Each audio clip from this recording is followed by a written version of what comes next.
In this video, we're looking at calculating the concentration of solutions in grams per decimeter cubed. That's this unit here. Okay, just to make a note of that before we go any further. Grams per decimeter cubed. Okay, so it's important we understand that, and if we understand that, it makes the calculations a lot easier. Okay, first off, this -3 here, that minus means per. It's just another, you could write it like this, grams per decimeter cubed. So I guess we probably know what a gram is. Per is grams in a. Decimeter cubed. We may not be sure what a decimeter cubed is, so let's spend a little bit of time on that. First off, a meter is a length, isn't it? So, we're all pretty, I'm sure, confident with that. Centimetre, there's 100 centimetres in a metre. Well, a decimetre is very similar. A decimetre is 10 centimetres. So a decimetre is equivalent to 10 centimetres in length. So it's just a length, basically. Okay, next question. How many centimetre cubed would we fit in a decimetre cubed? Now, when I ask students this, they often tell me 100, and they're not right. And let's understand why, and it may help you understand things a bit more.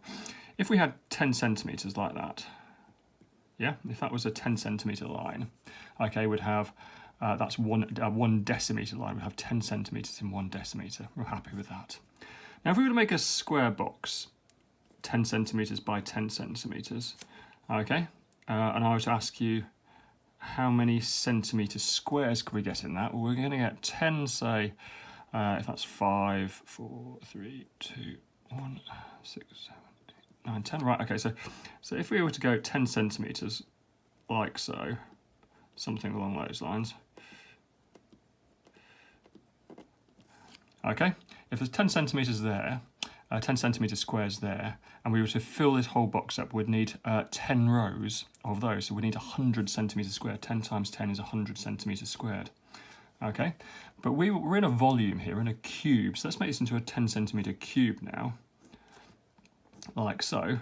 So if we were to fill that face there with 100 centimetres squared, but then we need to go back by 10 centimetres as well, then we need 1,000 centimetre squares to fill that. 10 times 10 times 10 is 1,000, so there's 1,000 centimetre cubed in a decimetre cubed. How do we convert centimetre cubed into decimetre cubed? Answer, we divide by 1,000. Okay, so we've got these questions here because this is what we're going to have to do quite a bit of in a moment, is convert centimetre cubed into decimetre cubed. Because in the lab, if we look at our measuring cylinders, they are generally measured out in centimetre cubed. And with this unit here is grams per decimetre cubed. So we're going to have to convert centimetre cubed into decimetre cubed, and we do that by dividing by 1,000. Now, it is vital that you learn that. Okay, so 25, okay, to get from there to there, we divide by 1,000. 25 divided by 1,000 is 0.025. 270 divided by 1,000 is 0.27. You get the idea. Do those ones on your own. Going back the other way, to go from there to there, we'd have to multiply by 1,000. That's just there to give you a little bit of variety. 9.3 times 1,000, 9,300. Okay, so you can have a go at those. Right, so that's important. That's the first stage. That's not the next page. Here's the next page. Okay, so we've got an example up here on the next page now. Example, what is the concentration in grams per decimeter cubed of sodium hydroxide solution made from 25 grams of sodium hydroxide into 50 centimetre cubed of distilled water? Okay, so this is a two-stage process. The first thing we have to do is we have to get this into decimeter cubed. How do we do that? We divide by 1,000. We've just done that on the last page. That's why we started with that. Next stage, we need to actually calculate the concentration in grams per decimeter cubed. Remember, grams per decimeter cubed. What does that minus mean? It means per. What's per in A? That means divide by. Grams per decimeter cubed. We could write it like that, couldn't we? And that is the formula we need. The number of grams divided by the decimeter cubed. So the unit gives us the formula. We don't need to remember a formula for this. We just need to understand that that means per, and per means divide. Grams per decimeter cubed. So we do our 25 grams there, which is that, divided by the 0.25 from there. Okay, and it gives us the answer 100. Okay, so let's have a quick couple of questions. we've got 50 grams of sodium chloride in 0.5 decimeter cubed. Okay, well this one is already in decimeter cubed, so there's no need to convert it. So it's simply going to be grams. Now write it out every time. Grams divided by decimeter cubed. The more you write it out, the more it'll stick in your head. Okay, so we need 50 grams. That's the grams. 0.5 decimeter cubed divided by 0.5.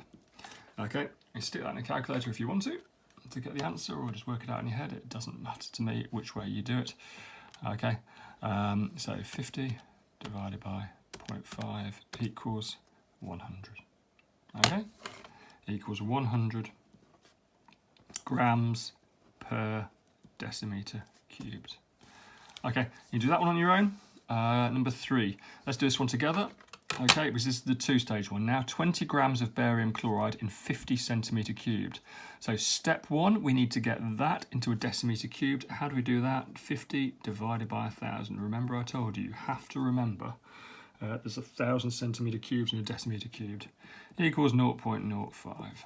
Okay, so stage 2 now, write it out. Grams per decimeter cubed. Grams divided by decimeter cubed. 20 divided by, what do we work out there? 0.05, 0.05. Stick in a calculator. Let's make sure we can see that.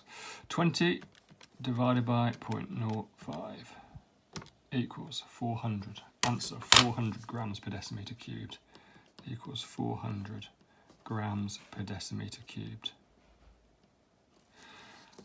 Okay, so we can have a go at these ones on our own. I don't think I need to demonstrate those. They're all very similar. This last one, tiny bit nasty. I've made that in kilograms. So you'll have to convert that to grams. Give you a clue. If you're dividing that one by 1,000, okay, that's wrong. All right, so don't divide that by 1,000. Little clue for you. You need to do something else with it. Okay, good luck.